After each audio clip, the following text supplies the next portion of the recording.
Something કે જ્યાં તમે એકચ્યુઅલી એને ભગવાન તરીકે ટ્રીટ કરી શકો રિસ્પેક્ટફુલી. તમે નથી કરી શકતા એ ભગવાનની પ્રોબ્લેમ નથી. હો, ખ્યાલમાં આવ્યું ને? ભગવાન ઇઝ પ્રેઝન્ટ એવરીવેર. જેમ પીઠમાં જે પણ કોઈ સારો ક્રિકેટ રમ્યો હોય તેની પીઠમાં એ પ્લેયર છે, એમ પેટમાં પણ છે. પણ પેટ થાબડો તો કેવું લાગે એમ. બીજો આપણે સમજાયું કે સર્ગ એટલે ક્રિએશન. તો આ કોના ક્રિએશન ની વાત થઈ રહી છે? આપણા બધાના ક્રિએશન કે કોનું ક્રિએશન? ક્રિએશન એટલે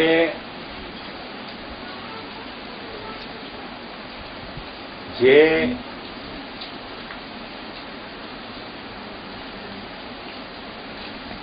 દાખલા તરીકે ક્યાંય પણ આપણે શહેર બનાવવો હોય તો ગવર્મેન્ટ શું કરે? ત્યાં શહેરનો ઇન્ફ્રાસ્ટ્રક્ચર બનાવે. એક એક બિલ્ડિંગ બનાવવા ન જાય, પ્લોટ કાપી દે, ગાર્ડનના એરિયા એલોકેટ કરી દે, સ્કૂલના એરિયા એલોકેટ કરી દે, હોસ્પિટલના એરિયા એલોકેટ કરી દે, એવા પ્લોટ કાઢી દે. પછી બનાવનારાઓ જે ગવર્મેન્ટે પ્લાનિંગ કરી દીધી હોય તે મુજબ પોતપોતાના ઘર બનાવે, હોસ્પિટલ બનાવનારો હોસ્પિટલ બનાવે, સ્કૂલ બનાવનારો સ્કૂલ બનાવે, ગાર્ડન બનાવનારો ગાર્ડન બનાવે. એમ ક્રિએશન માટે જે ઇન્ફ્રાસ્ટ્રક્ચર છે તે ભગવાને બનાવ્યું. ઇન્ફ્રાસ્ટ્રક્ચર સમજ્યા ને? ઇન્ફ્રાસ્ટ્રક્ચર ભગવાને બનાવ્યું. પછી તો જે બનાવેલા હતા ભગવાને એ લોકોએ બધું બનાવ્યું.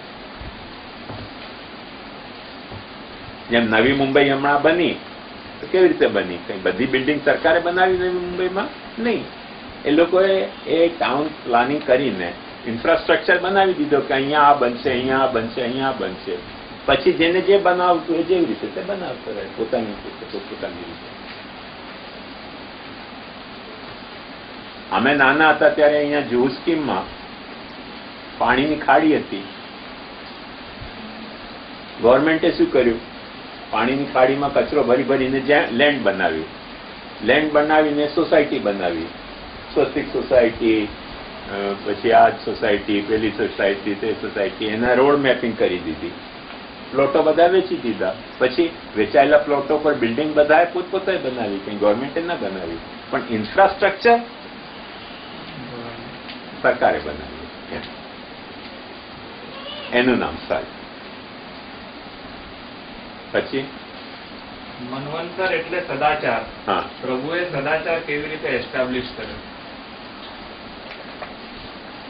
સદાચાર એસ્ટાબ્લિશ એવી રીતે થાય. આ કોનો પ્રશ્ન છે? બધાના વતી તું જ પૂછે છે? મેં લખ્યા હતા.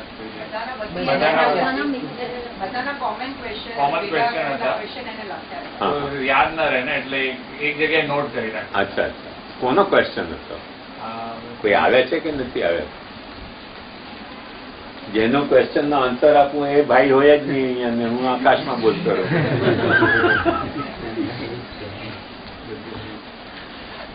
અમારે ત્યાં એક વખતે એવું થયું.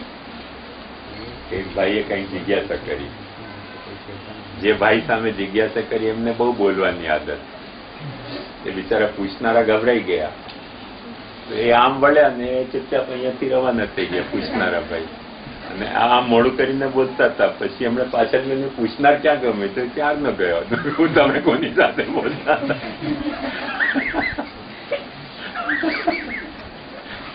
આવું લાંબુ બોલે એટલે પૂછનારો પોતે ભાગી ગયો. આ પ્રશ્ન ઝાલાભાઈએ રેસ કર્યો તો કોઈને આન્સર ના મળ્યો. અચ્છા અચ્છા, બસ તો વાંધો નહીં. જેનો પ્રશ્ન હોય એ ભાગી ન ગયો હોય તો આન્સર આપું, નહીં તો લાંબુ આન્સર આપું ને પૂછનાર હોય જ નહીં અહીંયા આજે. એટલે માંડવો બાંધ્યો ને વરરાજા આવ્યા જ નહીં એવું થઈ ગયું. હા, શું ક્વેશ્ચન છે? મનવંતર એટલે સદાચાર. હા, પ્રભુએ સદાચાર કેવી રીતે એસ્ટાબ્લિશ કર્યો?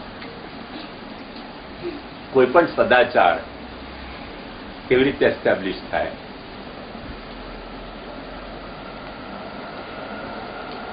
કે કોઈ રોલ મોડલ બને સોસાયટીમાં.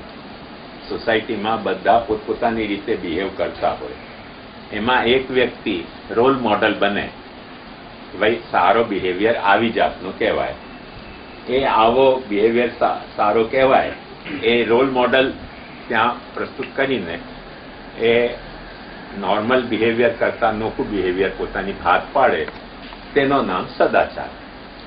અને એવા કેરેક્ટર પેદા થયા, મોટે ભાગે એવા કેરેક્ટર બધા સદાચારના, ભગવાનના કાં તો ઇન્સ્પાયર્ડ હતા, કાં ભગવાનના અવતાર હતા, કાં ભગવાનના આદેશથી એ લોકોએ આવું કામ કર્યું. એટલે રોલ મોડલ થયા. રોલ મોડલ થયા તો સદાચાર થયો. એટલે તમને કદાચ હિસ્ટ્રી વાંચી હોય તો ખ્યાલ હશે કે 1857 થી આપણે અંગ્રેજો સામે ફ્રીડમ ફાઇટ કરી રહ્યા હતા, અને નોબડી વોઝ શ્યોર. દરેકના મનમાં એ વાત ફિક્સ હતી કે અંગ્રેજોને ભગાવવા જોઈએ, પણ ભગાવવા કેમ? તો શરૂઆતમાં રાની, ઝાંસીની રાની ને એવા બધા ઘણા લોકો ઊભા થયા, એમણે વોર કરી, એમાં હારી ગયા. વોરમાં ન ફાવ્યા તો જેમ આજે ટેરરિસ્ટો કરે છે, જ્યાં ત્યાં કંઈક કંઈક ટેરરિઝમ ફેલાવે, એવી રીતે ટેરરિઝમ ફેલાવ્યો. એ ટેરરિઝમ પણ બ્રિટિશરોએ કાબુમાં લઈ લીધો. એટલે કેવોસ સોસાયટીમાં ક્રિએટ કરવો, તે પણ બ્રિટિશરોએ કાબુમાં લઈ લીધો. પછી તો બધા બી ગયા, કેમ કે ચોમેર એમનું રાજ્ય થઈ ગયો. એટલે પછી કોંગ્રેસ, દાદાભાઈ નવરોજીએ કોંગ્રેસ સ્થાપી. કોંગ્રેસ સ્થાપી શા માટે? કે જે હિન્દુસ્તાની લોકો છે એમની ગ્રીવેન્સ શું છે એ આપણે કોઈ એક વ્યક્તિ જેમ મારી ગ્રીવેન્સ હોય હું કહું તો કોઈ સાંભળે નહીં, પણ બધાની ગ્રીવેન્સ કોંગ્રેસ નોટ કરે, અને કોંગ્રેસ એક બોડી તરીકે ગ્રીવેન્સને જણાવે. એટલે ગવર્મેન્ટને એમ વિચાર આવે કે નહીં ભાઈ કોઈ રિપ્રેઝેન્ટેટિવ એમના છે, કોઈ body means social body, political body representative થઈને બોલી રહી છે. તો એ કોંગ્રેસ જે સ્થપાણી ને એમાં દર વખતે શું થતું, બિફોર ગાંધીજી કોઈક રેઝોલ્યુશન પાસ કરતા, સર્વાનુમતિથી પ્રસ્તાવ પાસ કરવામાં આવે છે કે સરકારે આમ કરવું જોઈએ. સરકારે કાગળિયાને ફાઇલ કરી દેતી, કશું થતું જ નહીં. પાછા અધિવેશન થાય વર્ષમાં, પાછા રેઝોલ્યુશન પાસ થાય ને nobody use to take notice of it. ગાંધીજીએ શું કર્યું આવીને? એમણે કહ્યું ખાલી આવી રીતે રેઝોલ્યુશન પાસ નહીં કરવાના, કાંઈક ચળવળ કરો. ચળવળ કરો એટલે કઈ રીતે? પબ્લિકને મોબિલાઇઝ કરો, સૂત્રો પુકારો, પ્રોસેશન કાઢો, જે પ્રોહિબિશન ગવર્મેન્ટના હોય એને તોડો, તોડીને જેલ ભરો. એટલે જેલ ભરતાની પાછળ એમના માટે ખર્ચો આવે ને. આવી બધી ચળવળ કરી એટલે પછી આપણો ફ્રીડમનો જે ડિમાન્ડ હતી એનો વેટ ગવર્મેન્ટને સમજમાં આવ્યો. હવે ગાંધીજી રોલ મોડલ થયા.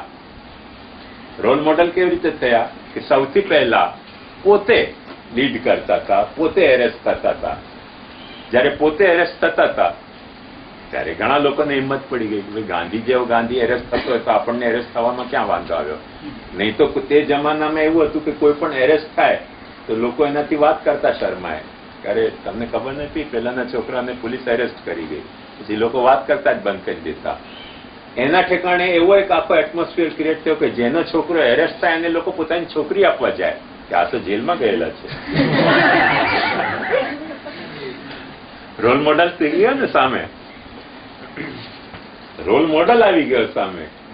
જેને લોકો નીચી નિગાહથી જોતા હતા એને આટલું આદરથી જોવા માંડી ગયા. તો એનું નામ મન્વંતર, સદાચાર.